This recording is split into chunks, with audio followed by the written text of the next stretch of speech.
आज आपण सुचेता आणि गायत्री यांचा प्रॉब्लेम पाहणार आहोत. या ठिकाणी ट्रायल बॅलन्स दिलेला आहे, तर ऍडजस्टमेंटला टिक मार्क करा. डेटर्स आहे, बिल्स रिसिवेबल आहेत, त्यानंतर मोटिव्ह पॉवर आहे आणि बिल्डिंग आहे. या ठराविक आयटम्सवर ऍडजस्टमेंट आहे. तर या ठिकाणी आपण आता सुरुवात करूया ट्रायल बॅलन्सची. तर ट्रायल बॅलन्सच्या सुरुवातीला आहे परचेस अँड सेल्स आहे. डेबिट बॅलन्स आहे ते परचेसचं आहे आणि क्रेडिट बॅलन्स आहे ते सेल्सचं आहे. त्यानुसार ट्रान्सफर करा.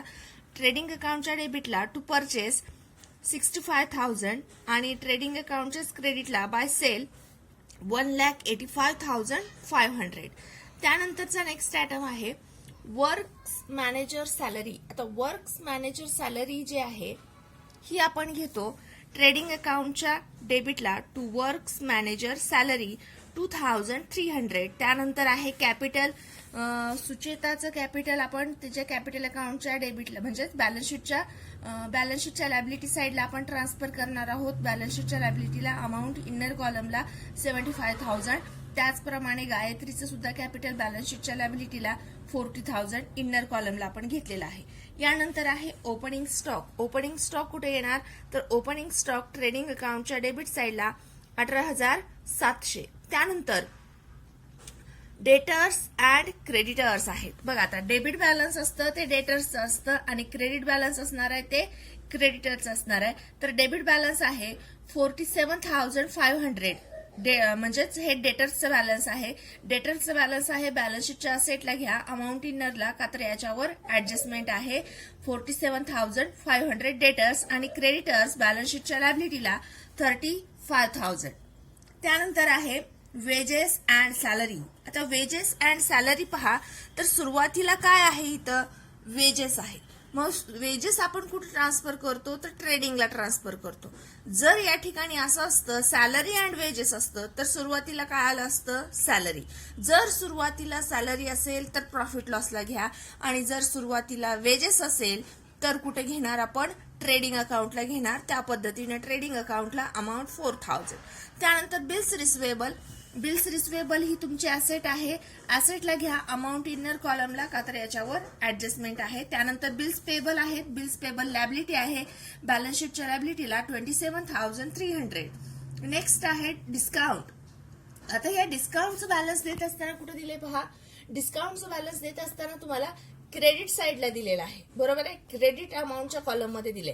जर डिस्काउंटचा बॅलन्स क्रेडिटला दिला असेल तर हा डिस्काउंट तुमचा इन्कम असतो, त्यामुळे येणार इन्कमला म्हणजेच प्रॉफिट अँड लॉस अकाउंटच्या क्रेडिट साईडला येणार. त्यामुळे हा घ्या प्रॉफिट अँड लॉस अकाउंटच्या क्रेडिटला बाय डिस्काउंट अमाऊंट 400. त्यानंतर मोटिव्ह पॉवर. आता मोटिव्ह पॉवर हा जो एक्सपेन्सेस आहे हा फॅक्टरीशी रिलेटेड एक्सपेन्सेस आहे आणि त्यामुळे हे येणार ट्रेडिंग अकाउंटच्या डेबिट साईडला, पण याच्यावर ऍडजस्टमेंट असल्यामुळे अमाऊंट इनर कॉलमला घ्या. त्यानंतर कस्टम ड्युटी.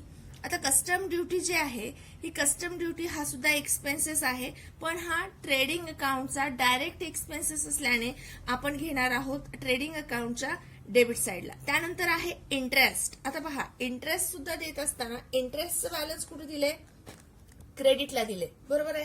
इंटरेस्टचं बॅलन्स सुद्धा क्रेडिटला दिले, त्यामुळे हे येणार प्रॉफिट अँड लॉस अकाउंटच्या क्रेडिट साईडला.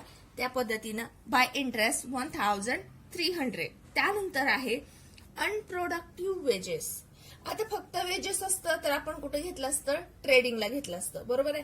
पण अनप्रोडक्टिव्ह वेजेस म्हणजे हे प्रोडक्शनशी रिलेटेड नाहीत, याचा संबंध प्रोडक्शनशी येत नाही. हे अनप्रोडक्टिव्ह वेजेस आहेत, त्यामुळे हे कुठे येणार तर हे येणार प्रॉफिट अँड लॉस अकाउंटच्या डेबिट साईडला. का तर अनप्रोडक्टिव्ह आहे, प्रोडक्शनशी रिलेटेड नसल्या कारणाने profit and loss account debit side unproductive wages amount 3,000. Next आहे ऑडिट फीस. हा सुद्धा इनडायरेक्ट एक्सपेन्सेस आहे. प्रॉफिट लॉसच्या डेबिटला 2,500. त्यानंतर रेंट हा सुद्धा इनडायरेक्ट एक्सपेन्सेस आहे 1,800 प्रॉफिट लॉसच्या डेबिटला. त्यानंतर कन्व्हेनियन्स म्हणजेच वाहतुकीचा खर्च आहे, हा सुद्धा profit and loss account debit side. त्यानंतर आहे गुडविल. आता गुडविल म्हणजे काय तर गुडविल म्हणजे जी काही आपलं फर्म आहे, जी काही आपली कंपनी आहे, त्या कंपनीची मार्केटमध्ये असणारं नावलौकिक किंवा ख्याती, म्हणजे आपलं मार्केटमध्ये जे काही कंपनीचं स्टेटस आहे किंवा कंपनीचं जे नावलौकिक आहे त्याला आपण गुडविल म्हणतो. आणि ही गुडविल आपली ऍसेट असते, त्यामुळे प्रॉफिट अँड लॉस अकाउंटच्या गुडविल ऍसेट असते, त्यामुळे बॅलन्स शीटच्या असेट साईडला येणार. त्यानंतर आहे कॉपीराईट. आता कॉपीराईट म्हणजे आपण जे प्रोडक्शन करतो त्याचा आपल्याला जो काही अधिकार दिलेला असतो त्याला आपण कॉपीराईट म्हणतो. ठीक आहे, म्हणजे ते प्रोडक्शन तयार करण्याचा आपल्याला तो अधिकार असतो आणि ही सुद्धा आपली असेट असते, त्यामुळे बॅलन्स शीटच्या असेट साईडला येणार. त्यानंतरचा आयटम आहे बिल्डिंग. आता बिल्डिंगवर ऍडजस्टमेंट असल्यामुळे अमाऊंट इनरला घेतले आणि एक ओळ जागा सोडा. त्यानंतर आहे पार्टनर्स लोन. आता पार्टनर्स लोन आहे, सुचेताचं लोन आहे आणि पार्टनर्स लोन आहे, त्यामुळे ही लॅबिलिटी आहे आपली. बॅलन्स शीटच्या लॅबिलिटीला घ्या सुचेताज लोन. आता पार्टनर्स लोन म्हणून लिहू शकता किंवा आपण आपल्याला नाव दिलेलं आहे कुठल्या पार्टनर्स आहे, त्यामुळे डायरेक्ट आपण त्या पार्टनर्सचं नाव टाकून लोनची अमाऊंट टाका 6150. ठीक आहे. त्यानंतर इन्व्हेस्टमेंट ऍसेट आहे, ऍसेटला घ्या 40,000. त्यानंतर कॅश ॲट बँक आहे 26,000, ही सुद्धा ऍसेट आहे, ऍसेटला ट्रान्सफर करा. आता या ठिकाणी आपल्या ट्रायल बॅलन्स जे काही आहे ते टोटली आपण ट्रान्सफर केलेलं आहे. याच्यानंतर ऍडजस्टमेंट पाहायचे आहेत. पहिली ऍडजस्टमेंट काय, stock on 31 March 2019 was valued at ₹19,700. 19,700 हा आपला क्लोजिंग स्टॉक आहे. मग क्लोजिंग स्टॉकचे दोन इफेक्ट होणार. फर्स्ट, ट्रेडिंग अकाउंटच्या क्रेडिट साईडला बाय क्लोजिंग स्टॉक 19,700 आणि second effect balance sheet asset side closing stock 19,700. First effect ट्रेडिंगच्या क्रेडिटला आणि second effect balance sheet asset side. त्यानंतर second adjustment, goods costing ₹3,000 distributed as a free sample. 3,000च्या वस्तू वितरित केल्यात. का वितरित केल्यात? As a free sample. आता आपण ॲज अ फ्री सॅम्पल म्हणून वस्तू का देतो? का तर आपल्या प्रोडक्शनची मागणी, जे काही आपलं प्रोडक्ट आहे त्या प्रोडक्टची मागणी वाढावी, लोकांनी अधिकाधिक प्रमाणात आपलं प्रोडक्ट खरेदी करावं, यासाठी काय केलं जातं, सॅम्पल म्हणून आपण त्यांना टेस्टिंगसाठी काही प्रमाणात सॅम्पल वाटत असतो. मग तशाच पद्धतीनं 3,000च्या वस्तू आपण फ्री सॅम्पल म्हणून वाटलेल्या आहेत. आता एक लक्षात घ्या, वस्तू व्यवसायातनं गेल्या. वस्तू जेव्हा व्यवसायातनं जातात तेव्हा त्याचा पहिला इफेक्ट होतो ट्रेडिंग अकाउंटच्या क्रेडिट साईडला. त्याप्रमाणे ट्रेडिंगच्या क्रेडिटला by goods distributed as a free sample amount 3,000. का तर व्यवसायातनं 3,000च्या वस्तू गेल्यात, फ्री सॅम्पल म्हणून वाटल्यात. आता बघा, वस्तू चोरीला जाऊ द्या, वस्तू आगीमुळे नष्ट होऊ द्या, वस्तू फ्री सॅम्पल म्हणून वाटू द्या किंवा वस्तू ड्रॉविंग असू द्या, या चारही कंडिशनमध्ये फर्स्ट इफेक्ट येणार ट्रेडिंग अकाउंटच्या क्रेडिट साईडला, का तर तेवढ्या वस्तू तुमच्या व्यवसायातनं गेलेल्या आहेत. आणि सेकंड इफेक्ट, आता फ्री सॅम्पल कशासाठी आपण वाटतो, तर फ्री सॅम्पल आपण वाटतो आपल्या प्रोडक्शनची ऍडव्हर्टाइजमेंट करण्यासाठी. आपलं जे काही प्रोडक्ट आहे हे लोकांना समजावं, त्याची ऍडव्हर्टाइजमेंट करण्यासाठी आपण फ्री सॅम्पल म्हणून माल वाटतो. म्हणून सेकंड इफेक्ट येणार ऍडव्हर्टाइजमेंट. कुठे येते आपली, तर ऍडव्हर्टाइजमेंट येते प्रॉफिट अँड लॉस अकाउंटच्या डेबिट साईडला टू ऍडव्हर्टाइजमेंट. या ठिकाणी ऍडव्हर्टाइजमेंट म्हणूनच उल्लेख करायचा, का तर आपण आपले प्रोडक्टची जाहिरात करण्यासाठी तो माल वाटलेला आहे, म्हणून to advertisement amount 3,000. Okay. Next, motive power. आता मोटिव्ह पॉवर हा काय, एक्सपेन्सेस आहे ट्रेडिंगचा, बरोबर आहे. आणि काय सांगितलंय, motive power includes ₹500 paid for deposit of power meter. Motive power हा खर्च आहे आणि याच्यामध्ये ₹500 ऍड आहेत. कशाचे ₹500 इन्क्लूड आहेत? ऍड म्हणण्यापेक्षा आपण म्हणू समाविष्ट आहेत, इन्क्लूड केलेले आहेत. कशाचे आहेत, तर डिपॉझिट ऑफ पॉवर मीटर. आता पॉवर मीटर म्हणजे काय, तर आपल्याला जे लाईटचं जे मीटर असतं ते आपण मीटर. आता हा पॉवर मीटरचा जो काही खर्च आहे तो आपण सतत करतो का, नाही. पॉवर मीटरचा खर्च एकदाच केला जातो, एकदाच पॉवर मीटर बसवलं जातं आणि मग ते कंटिन्यू तेच राहतं. म्हणजे पॉवर मीटर ही आपली ऍसेट आहे, पण मोटिव्ह पॉवर हे काय आहे, एक्सपेन्सेस आहे. मग पहा, एक्सपेन्सेस मध्ये पॉवर मीटरचे ₹500 ऍड आहेत, म्हणजे समाविष्ट आहेत. म्हणजेच काय, तर एक्सपेन्सेस मध्ये ऍसेटचे ₹500 समाविष्ट आहेत. तर काय करावं लागेल, तर एक्सपेन्सेस मधनं ऍसेटची अमाऊंट काय करावी लागेल, लेस करावी लागेल. म्हणून या ठिकाणी पहा, मोटिव्ह पॉवर 1,350 आहे, बरोबर आहे.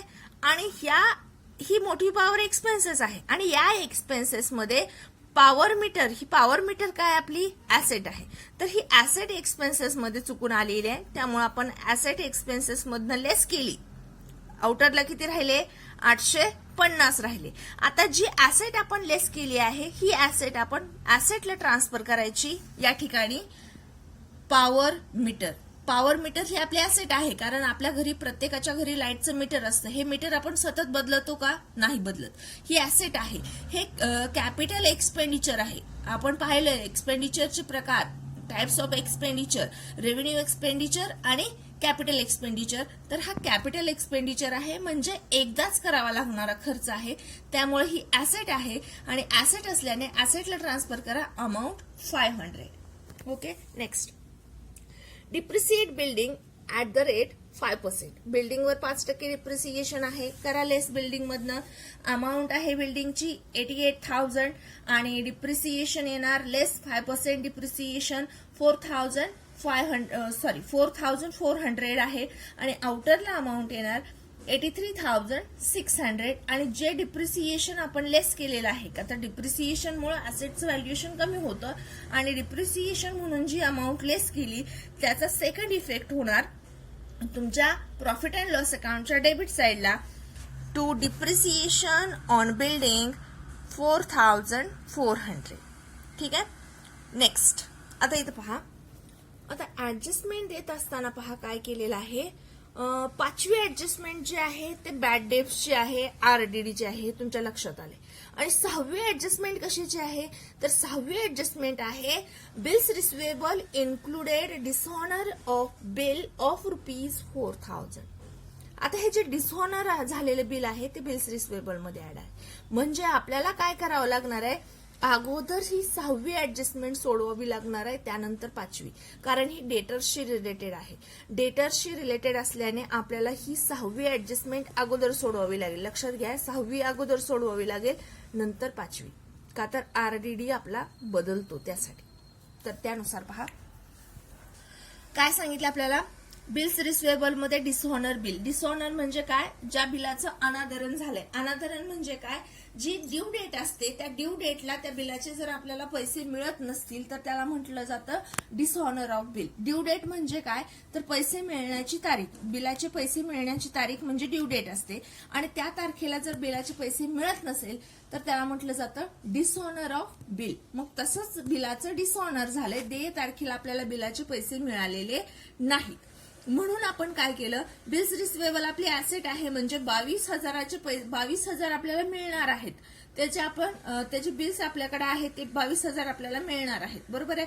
पण त्यातले 4,000 देय तारखेला मिळाले नाही, म्हणजे ड्यू डेटला त्यातले 4,000 मिळाले नाही, डिसऑनर झालं त्याचं. म्हणून डिसऑनर बिल बिल्स रिसिवेबल मधनं लेस केले आपण 4,000चे. आउटरला आता बिल्स रिसिवेबल किती राहिले, 18,000चे. ठीक आहे, हे झालं.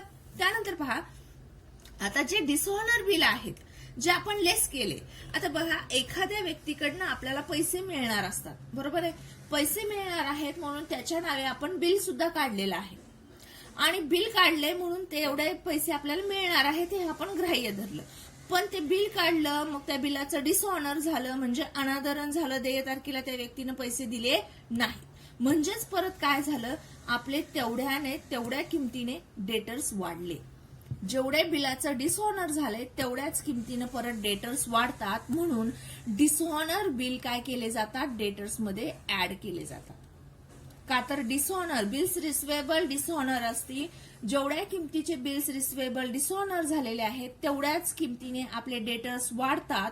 त्यामुळे डिसऑनर बिल जे काही असतात ते डिसऑनर बिल डेटर्स मध्ये ऍड करायचे. मग ऍड करून आपले डेटर्स आता कितीचे झाले पहा. पूर्वी किती होते, 47,500चे होते, बरोबर आहे. मग 4,000चे डिसऑनर बिल ऍड झाले, टोटल डेटर्स किती झाले, 51,500चे झाले, बरोबर आहे. 51,500चे झाले. इथपर्यंत लक्षात आलं. त्यानंतर पाचवी ऍडजस्टमेंट आहे बॅड डेब्ट्स आहेत. बघा, बॅड डेब्ट्स कितीचे आहेत, तर 2,000चे. मग आपण 51,500 मधनं 2,000चे बॅड डेब्ट्स लेस केले. बॅड डेब्ट्स लेस केले का तर अगोदर आपण बॅड डेब्ट्स लेस करायचे आणि मग आरटीडी काढायचा. तर त्यानुसार या ठिकाणी आपण 51,500चे तर पहा आपले 51,500चे डेटर्स होते, ठीक आहे. त्यामधनं बॅड डेब्टचे 2,000 आपण लेस केले. 2,000 लेस केल्यानंतर आपले डेटर्स आता कितीचे राहिले, तर 49,500चे डेटर्स राहिले. आता ह्या जे बॅड डेब्ट्स लेस करून जी अमाऊंट राहते त्या अमाऊंटच्या 3% आरडीडी काढायचा. कधी पण लक्षात ठेवा, आरडीडी काढत असताना बॅड डेब्ट्स लेस करून जी अमाऊंट राहते त्याच्या जे काही पर्सेंटेज असेल तेवढा आरडीडी काढायचा आहे. मग या ठिकाणी बॅड डेब्ट्स लेस करून अमाऊंट राहिली 49,500, त्याच्या 3% आरडीडी येतो 1,485. 49,500च्या 3% येतो 1,485. आरडीडी या टोटल अमाऊंट मधनं लेस केला. आउटरला डेटर्स राहिले 48,015चे. आणि आता हे जे बॅड डेब्ट्स आहे आणि हा आरडीडी आहे, एवढी अमाऊंट आपल्याला मिळणार नाही, एवढा आपल्याला लॉस झाला. त्यामुळे प्रॉफिट अँड लॉस अकाउंटच्या डेबिट साइडला पहा, to bad debts 2,000 and add new RDD 1,485. असं टोटल अमाऊंट झाली 3,485. ठीक आहे. तर हा लॉस आहे, त्यामुळे आपण प्रॉफिट लॉसच्या डेबिटला घेतला. तर अशा पद्धतीने हा आपला पूर्ण प्रॉब्लेम सॉल्व्ह झालेला आहे. आपण ऍटम ट्रान्सफर केले आणि त्यानंतर आता अकाउंट क्लोज करायचंय. पहिल्यांदा आपण अकाउंट क्लोज करणार ते म्हणजे ट्रेडिंग अकाउंट क्लोज करणार. तर ट्रेडिंग अकाउंटला जीपी येतो आपला पहा, ग्रॉस प्रॉफिट 1,15,850. 1,15,850 जीपी येतो आणि नेट प्रॉफिट येतो 97,365. 97,365. या ठिकाणी त्यांचा प्रॉफिट शेअरिंगचा रेशो दिलेला आहे 3:2. 3:2 या पद्धतीनं आपण ही अमाऊंट डिवाइड करून दिलेली आहे दोघांना आणि ती अमाऊंट त्यांच्या कॅपिटल अकाउंटच्या त्यांच्या कॅपिटलमध्ये ऍड करायची. नेट प्रॉफिटची अमाऊंट त्या पद्धतीने त्यांच्या कॅपिटलमध्ये नेट प्रॉफिटची अमाऊंट आपण ऍड केलेली आहे आणि ऍड करून त्यांचं कॅपिटल आपण आउटरला घेतलेलं आहे आणि बॅलन्स शीट क्लोज होतीये 2,80,815. 2,80,815. ठीक आहे.